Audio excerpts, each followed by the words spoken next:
शांति। आज की तारीख है 14/9/2023। आज मीठे बाबा के मधुर मुरली का मुख्य सार है, मीठे बच्चे, याद के अभ्यास को सहज बनाने के लिए, सरल बनाने के लिए शिव बाबा को कभी अपने पिता के स्वरूप में, तो कभी टीचर के स्वरूप में, तो कभी सतगुरु के स्वरूप में याद करो। प्रश्न है आज की मुरली से, तुम बच्चों को अभी सारे विश्व में कौन सा ढिंढोरा पिटवाना है?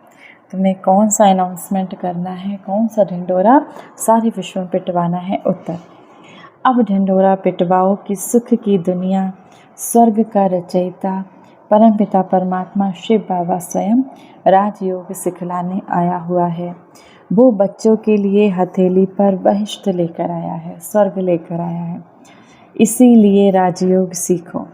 बाबा स्वयं कहते हैं, बच्चे अब तुम्हारे 84 जन्म पूरे हुए हैं, तुम्हें मेरे साथ घर चलना है। हम आत्माओं का घर शांति धाम परम धाम है, तो तुम्हें मेरे साथ अपने घर चलना है। इसीलिए देह का भान छोड़ अशरीरी बनो, अपने को आत्मा समझने का अभ्यास करो, दैवी गुण धारण करो तो दैवी दुनिया में चले जाएंगे।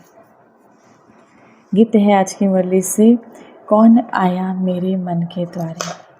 धारणा के लिए मुख्य सार है, पहली पॉइंट, शिव बाबा के समान त्रिकालदर्शी, तीनों कालों को जानने वाले त्रिनेत्री, त्रिलोकी नाथ, तीनों लोकों को जानने वाले बनना है। शिव बाबा की महिमा में स्वयं को मास्टर बनाना है। दूसरी पॉइंट, डबल अहिंसक बनना है, किसी भी विकार के वशीभूत होकर हिंसा नहीं करनी है। अब चाहे वो मानसिक हिंसा हो, कर्मणा से हिंसा हो, मन से हिंसा हो, वाचा से हिंसा हो, तो बाबा कहते हैं किसी भी विकार के वशीभूत होकर कोई भी हिंसा, कोई भी पाप कर्म नहीं करना है। शिव बाबा का मददगार बन सबको पावन बनाने की सेवा करनी है। शिव बाबा का मददगार बन इस विश्व को, सभी आत्माओं को पावन बनाने की सेवा करनी है। वरदान है आज की मुरली से, ज्वाला रूप की याद द्वारा स्वयं को परिवर्तन कर ब्राह्मण सो फरिश्ता सो देवता बन।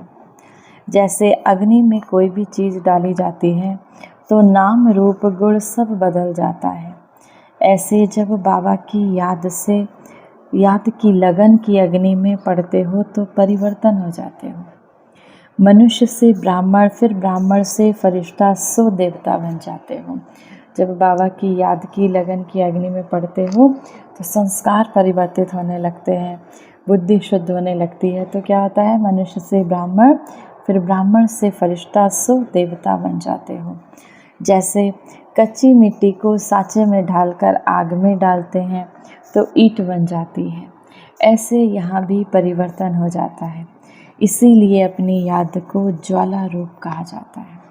इसीलिए इस याद को, बाबा को जब हम याद करते हैं, याद की अग्नि को ज्वाला स्वरूप कहा जाता है। स्लोगन है आज की मुरली से, शक्तिशाली आत्मा वह है जो जब चाहे तब शीतल स्वरूप और जब चाहे तब ज्वाला स्वरूप धारण कर ले। शक्तिशाली आत्मा वह है जो जब चाहे तब शीतल स्वरूप और जब चाहे तब ज्वाला स्वरूप धारण कर ले। आज की मुरली से सम्मान का अभ्यास करेंगे। मैं एक शक्तिशाली आत्मा हूँ। शक्तिशाली आत्मा, बाबा ने कहा, शीतल स्वरूप माना शांति के स्वरूप, सुख का देने वाला, शांति देने वाला, सबको ऐसा स्वरूप धारण कर ले। और ज्वाला स्वरूप माना अपने विकारों पर विजय प्राप्त करने वाला स्वरूप, ज्वाला स्वरूप धारण कर ले। तो अभ्यास करेंगे, मैं शक्तिशाली आत्मा हूँ। 1 मिनट के लिए शक्तियों के सागर परमात्मा शिव बाबा की याद में स्वयं को स्थिर करेंगे। स्थिर करें स्वयं को, आवाहन करें परमात्मा का, बाबा का, हे मेरे प्राणेश्वर, हे मेरे परमपिता परमात्मा, मेरे पास आओ मेरे बाबा, मेरे सामने आओ मेरे बाबा। देखें ब्रह्मा बाबा के तन में, मस्तक में चमकते हुए शिव बाबा, अब बाबा नीचे आने लगे, आ गए मेरे सामने। बाबा ने 1000 भुजाएं अपनी मेरे मस्तक पर रख दी। 1000 भुजाओं से बाबा ने मुझे संरक्षण दिया। अनंत शक्तियों से मैं आत्मा भरती जा रही हूँ। शक्तियों का प्रवाह मुझे आत्मा में समाता जा रहा है।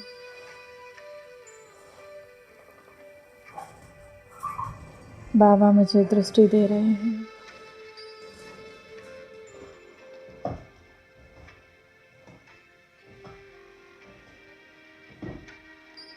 बाबा ने अपने दोनों हाथ मेरे हाथ में रखे। बाबा के हाथों से अनंत शक्तियों की किरणें मेरे हाथों में जा रही हैं।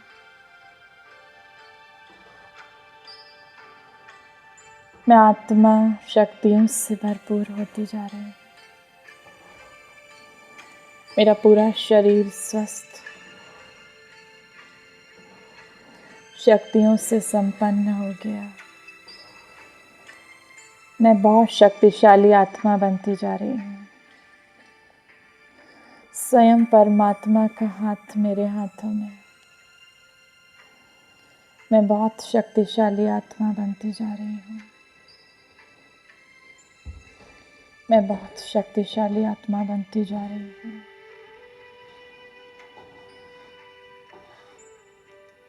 धीरे धीरे बाबा दृष्टि देते हुए